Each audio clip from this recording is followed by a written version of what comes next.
What's going on, guys? So I'm out here with the saab, and some of our parts came in today, but unfortunately I had a boo-boo the other day trying to check my air intake box, see if my filter was good. My fucking intake hose broke, like literally broke. Like, I don't understand how it broke, but as soon as I went to wiggle it off from the one end, the other end kind of just snapped on me. So not only do I need to now change my coil pack and a bunch of other shit, but I also have to change the intake hose before I can even fucking start the car, because the car won't even turn over now.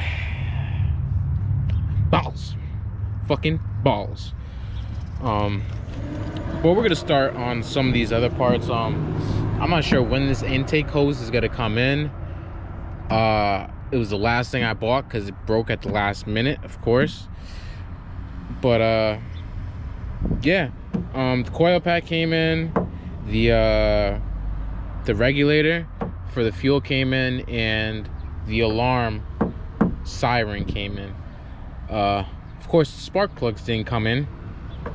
And I'm still waiting for a bunch of evap hosing that I ordered to fix up a bunch of shit in here that's just rotted.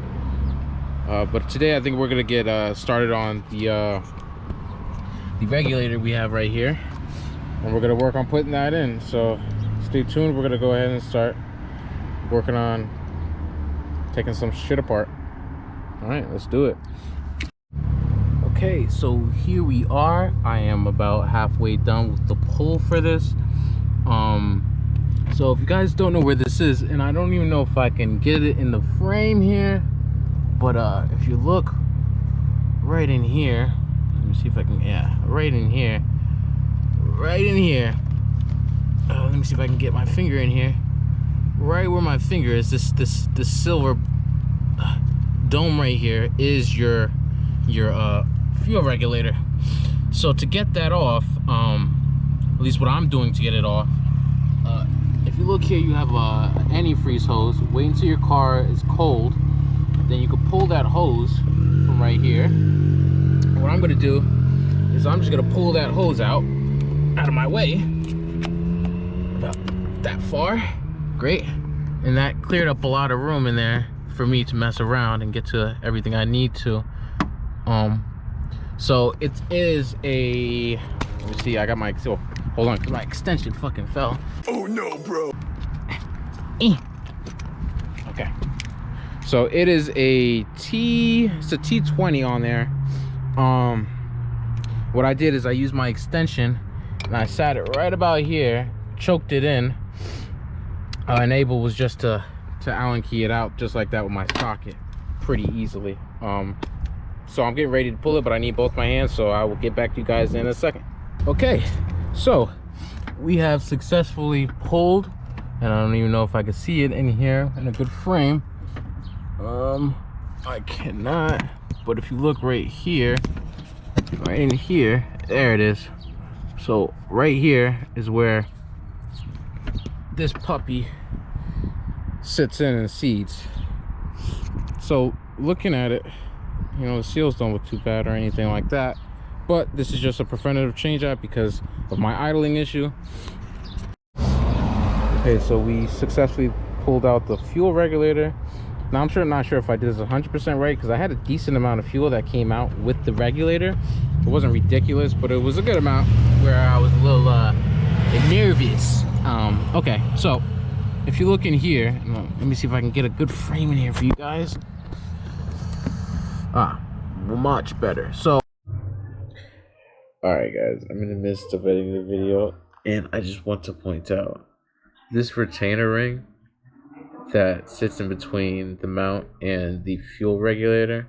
Yeah, pick that up when you remove the fuel regulator and put it to the side, because if you drop that, don't drop it, you're gonna end up with a black arm. Trust me. Right here is where your fuel regulator sits, and it sits right around that ring right there, and it catches both lips from here and on the fuel regulator. And it's just a T20, like I said. It's not ridiculously hard to get out. I did it within like 10 minutes, pretty easy. But we're gonna see what it's like getting the new one in, so let's see.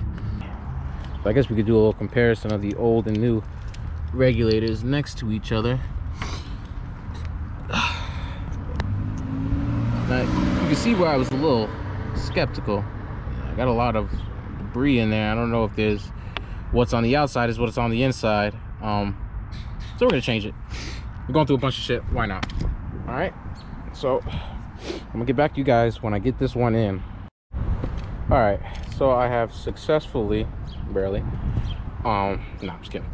I've successfully put the new regulator. Let me see if I can get back into the same frame I was just in to view it. There we go. So I just successfully put in the new regulator, but as you can see, I haven't set my screw in because I just want to show you guys how I'm going to set the screw in. So the screw should be facing out this way. So what I do is I grab my extension, right? I'm going to set the screw on it, and I'm going to slowly pull it in and hand tighten it with my hand, and then once I get it a little snug with my hand, I'll go ahead and set my socket wrench back on it and ratchet it in. So stay tuned. All right, so we have successfully set our Allen nut, well, torque nut, back into place right here. So now our torque nut is back on. I put it on the exact same way that I described, so shouldn't be any problem for anybody else. And I just gotta reconnect that antifreeze line I disconnected, and don't forget to fucking reconnect that, because you're gonna be wondering why you just smell like antifreeze, because that line does have a little bit of pressure, and I definitely would not take that line off with the car mildly warm, hot. Wait until the car gets cold, then worry about taking that off, because if you do okay, enough said. All right, so that's basically the procedure. And don't forget to reconnect the hose in the back of that regulator as well, which I'm about to do now. So I have successfully remounted. Let me see how far in I can get the GoPro to be able to view this. Hey, oh my god, look at that. So I have successfully remounted the regulator, which is right here. If it's not fucking completely blatantly obvious now. And I just have to reconnect the hose for that. And if you're gonna do it the exact same way I did, don't forget to reconnect this hose right here that you disconnect, because the hose sits right in front of the regulator. It's gonna be very difficult unless you take that hose off. And don't take the hose off with the car hot or warm, because you're gonna get back pressure off of that 100%. I got a little pressure out of it. It wasn't much of anything at all. But the car is completely dead cold, and has been. It hasn't ran all day. Well, for good reason. The car's fucked up. But yeah, all right. So I think that's it for this video. I know I look like shit now, but this is what happens when you fucking work. You want in on the saab life? This is what it is. Now guys, we haven't even gotten to the coil pack yet, but that sounds a lot fucking better.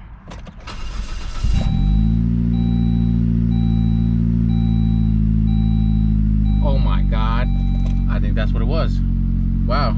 All right, so yeah, if you're having a misfire issue after you put the CVC system in, I'm not gonna put this in the concrete, but it seems like it's your fuel regulator. Or it could be, which it wasn't, because I already changed this part. Sorry, I made no video for it. It's been a shitty week for me. They say it could also be this, which is your evap canister purge solenoid. But yeah, what a fucking difference that is. Wow. She's fucking turning now. Wow. Diablo. Alright guys, so I think that's a cut for this video, but fucking great news. With that, I think we're back on our road. We might be able to make this stop